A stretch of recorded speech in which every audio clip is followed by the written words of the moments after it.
Hey guys, back again with another resin figure.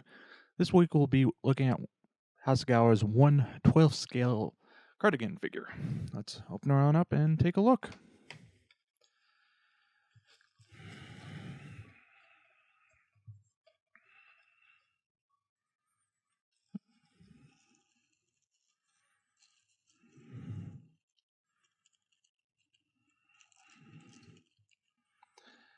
Now, right away, one thing I will say is I'm actually quite impressed with the uh, fit between the upper portion of the torso and the legs.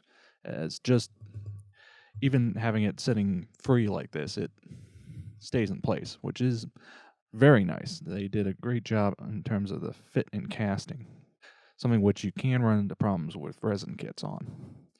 So that being said, we'll start with the upper torso, which does include the back of the head and the hair, something which I wish they had cast as separate part. I understand that they did is probably to simplify things, but by having it attached like this, it will make painting this a lot more difficult. But overall, I did not find any major issues with either the casting or the sculpt. Everything is very natural, very realistic looking. Uh, Hair is very fine and in scale. No complaints there. No bubbles, no nothing, at least on this one. Moving on to the legs, and did notice some pretty pronounced mold lines here on the legs, but they're not so bad that you can't clean them up without much difficulty. Again, very high quality cast. No issues here. Now, moving on to the face. Again, Hasegawa did a very good job in terms of the sculpting of the face. My main issue is this poor stub here on the neck. Cleaning that up is going to be a bear just because of the tight spacing between the neck and the ear. So getting that cleaned up will take a bit of an effort. But beyond that, I don't have a whole lot else to add. Obviously, painting the eyes will be a bit of a challenge in this scale, but it is doable.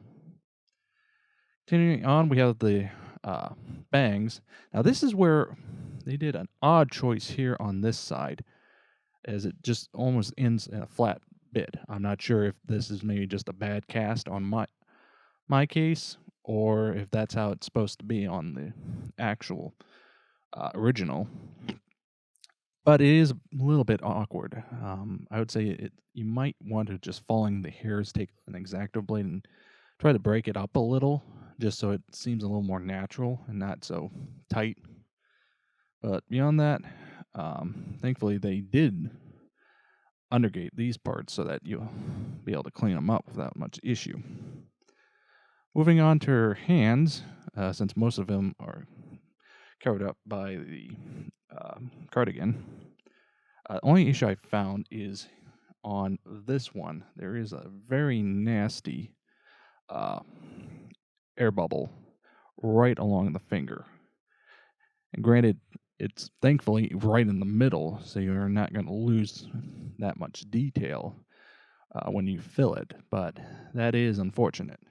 But fortunately, it is something you do have to deal with when working with resin kits. Beyond that, the detail itself is quite fine and nicely done in scale. So, excuse me while I get everything back in, and then we will move on to the instructions. Now, moving on to the instructions, which are basically this. It's single page. There is not a lot you need to worry about doing on this kit.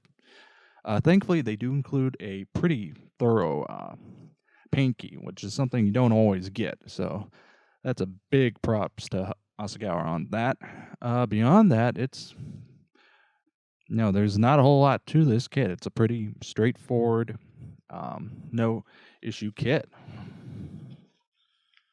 So overall, it's definitely a different type of kit than what we've usually looked at, primarily looking at anime and other type figure kits, but this is definitely interesting.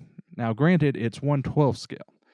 Um, you're kind of limited in stuff you might be able to add. Uh, I want to say some of the uh, Figma accessories are in that scale or close enough that you'd be able to, get away with it.